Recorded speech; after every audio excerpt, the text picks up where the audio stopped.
What's up, it's your boy Papio. I'm here to break down my song Leech. Shout out to Band Division. Let's get lyrical.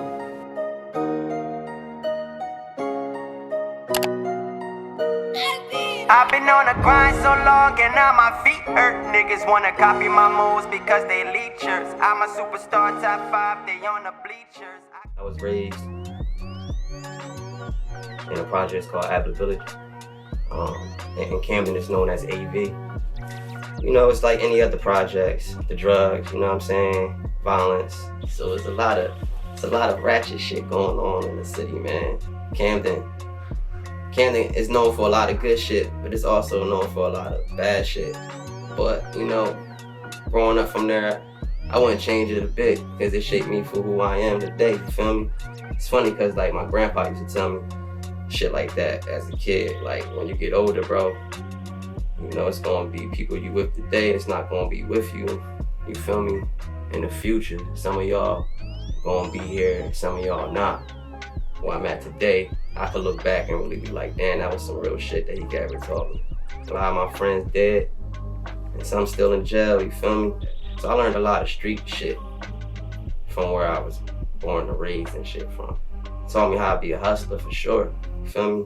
Like, when my brother had passed away, my best friend, rest in peace to JJ. When he had passed away, I had took music serious, cause like when he was alive, we was like in a lot of street shit. We was doing a lot of street shit. You feel me?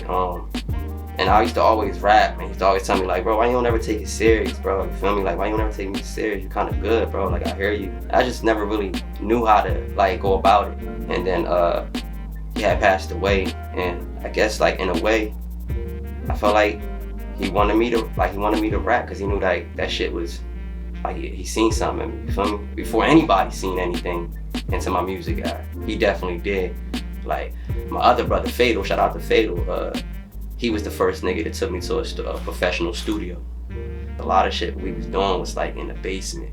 Like I started really from the basement, like with little fucked up mics and shit like that. And we didn't really have nothing going together. We was like a lot of cheap shit going on, you know, we was fucked up. So we was trying to make the best of our shit work. But once he took me to a professional studio, that lit my eyes up, you know what I mean? I'm like, damn, this is what I want to do, you feel me? Like, and I just, ever since then, I just kept going back. Just kept trying to record every track and trying to put it out there, even on like Dat Piff days. Like I got like four mixtapes on Dat Piff that people probably don't even fucking know about. And it's just a bunch of freestyle shit that I just did. I don't even remember half the shit I even put. I was just putting that shit out there trying to get a response back from the crowd. Like I started off with a crew, and it was H and me, you feel me? That's shout out my brother Fatal, like he asked me to be a part of his crew because he already had a crew going on already of like 3 brothers and shit. Me, Fatal, Bonus, my nigga Trub. Bonus and Trub, they battle rappers and shit, but they also are artists, so they was putting music out. We was putting a lot of music out together, and then we had put out DVDs and shit like that. Our first DVD was with Condito and shit. Shout out to Condito, you know, we started releasing tracks, so I started to get known first as H and me before, like I was Papio, but I was Papio and H and me and shit. The hood was already showing us love, like everybody that was in our project was just, they was cheering us on because we was trying to do something besides like hustling and what everybody else was doing. We just took the energy that we had in that shit and we just put it into music. We just stopped fucking with all that. We just started telling our stories and shit, and everybody would just get a fucking vibe out of a verse. Or we go in there, I hear my man rapping and he's saying some fire shit. We would just all feed off of each other's energy. Fatal was kind of guiding me through the shit, you feel me? Showing me how to count my bars and shit like that. You know what I'm saying? Cause like when I started, I wasn't like fire, you feel me? You know how everybody thought you was, you know, everybody think you fire when you first come out shit.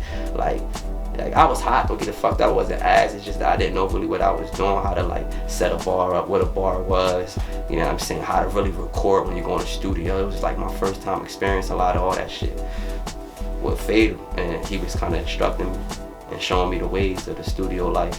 And after that, you know, H&M broke up, and then I was stuck.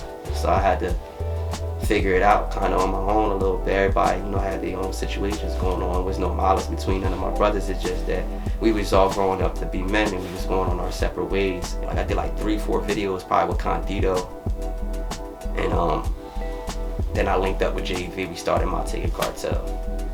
We need like a couple more fellas to, to join the roster. I was like, look, and my man's he was gonna buy Skip. That's Thomas Adamas and shit. I was like, yo, let's set Skip up real quick. Like, he fired too. My man, my boy 300, he don't really rap. Like, he wasn't even rapping at all. Like, at the time, he wasn't doing shit. He just was so supportive. So I was like, he'd be just tagging along. He was more like Entourage at the time and shit. And then I met Pop throughout Skip, you feel me? Which is, Pop is motherfucking Malcolm Jean, you feel me?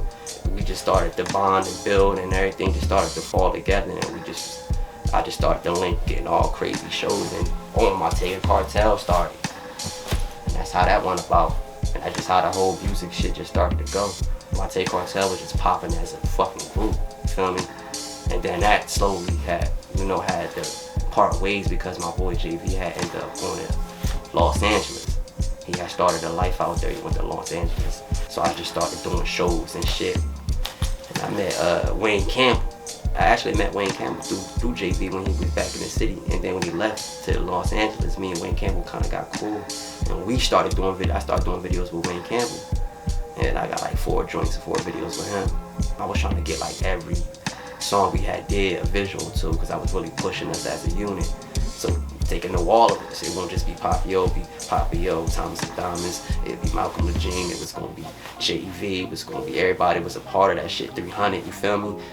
And then everybody else's shit still got, got in the way. Promoters would hit me up like, yo, Papio, what is it, bro? Like, is it my Cartel, nigga, or is it Papio? Like, bro, you can't be, you gotta let me know what the fuck this shit is, bro. So it was kind of put me in a tight situation at the time because, like, I ain't want to say I'm not my Cartel and shit. I didn't want to let that shit die, you feel me? So I still kept that shit alive. I had turned my Cartel into my label. I had got an LLC, made it my motherfucking label. I just said, fucking my Cartel, the fucking label. And I'm Papio, the artist. Malcolm Jean, he a producer artist, you feel me? Thomas Adamas, he a motherfucking artist, you feel me? 300, he an artist, and that's just what it is. And we start going ham and shit. And my name started to ring, you feel me? Then boom, JV come back from LA for a little bit.